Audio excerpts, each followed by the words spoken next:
All right, we are here with Adin Duenas. My question to you is, first of all, who's your opponent you're going to be fighting, and what do you know about him? His name is Anthony Taylor, and he's from Stockton. I know he's debuting. That's pretty much all I know about him. Okay. I'm pretty sure you're excited about this fight, so what do you think the fans can expect from your fight? Yeah, they can expect me to go in there and perform at my best, and usually my best is enough to win. So they can just expect a really good performance and the best I can bring that day. Do you have some details about your last fight? My last fight, yeah, it was a while back, last year of June, but yeah, I fought a tall guy. He's more, I guess, jiu-jitsu. He's longer than me, so my game plan was just to close the distance, get inside, control him on the ground, and I was able to do that for most of the fight, so ended up winning a decision. Without giving too much detail on your next coming fight, what do you think your strong points would be as far as you overall as an MMA fighter? Definitely wrestling. Wrestling's my base. I've been doing it for a long time. So being able to control someone down on the ground when we get there. So I would say wrestling. Okay. How's your training been going? Have you modified it for this upcoming fight at all? Not much, a little bit, just because I've been learning to kind of slow down and pay attention to my body a little bit more instead of just going all hard training. You know, hard training's great, but there's also a downside to it, a lot of injuries, and you know, that's really the only downside to it. But just slowing things down and kind of just paying attention to the things that I need to get to be the best I can possibly be on fight day. Do you personally feel that you have somewhat an advantage by training here at AKA with, you know, such champions as Kane and DC and Luke and the rest of the guys here, Josh Thompson?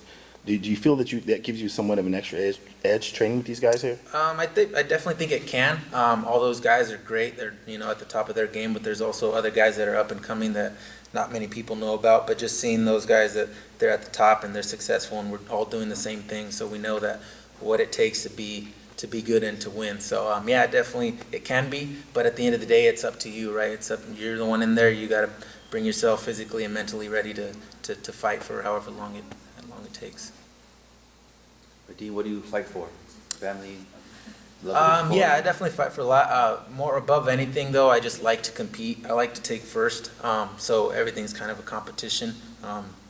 So above anything, it's just more competing. But definitely everyone that's believed in me and kind of supported me along the way, from family to teammates to sponsors, everyone. But just competing. I love to compete and just train. Okay, you were talking about earlier about some of your wrestling background. Yeah. How young were you when you got into the sport? I was about 6 or 7. It's hard to remember now, but yeah, like 6 or 7 years old. So I've got a good 20 years of wrestling experience. And along with that question too, who would you say, as you being younger, looking up to a fighter at that time, who would have been your hero or your idol at that time that you admired? I always liked watching Matt Hughes wrestle because, you know, back then it was just your background against their background. If it was wrestling against jiu-jitsu or wrestling against kickboxing. So it really isolated that martial art. So I always liked how he wrestled everyone, and then, you know, slowly started evolving. But just everyone, I liked watching Hoist Gracie back when, you know, him going out there with his hands on his shoulders and stuff. But yeah, probably him, and then GSP as it started to get a little more well-rounded, I guess you can say. Okay. Last question, is there anyone you want to give shots out to? Yeah, kind of like I said earlier, definitely all my teammates here. I train in Gilroy as well at Ant Dogs MMA. My teammates there, my coaches, sponsors, family, friends. You know, without them, definitely without the teammates, I couldn't do it, right? You can't get there this far by yourself. So thank you to anyone that's helped me so far, and I'll look to bring home the win next week. All right. Thank you. Yeah.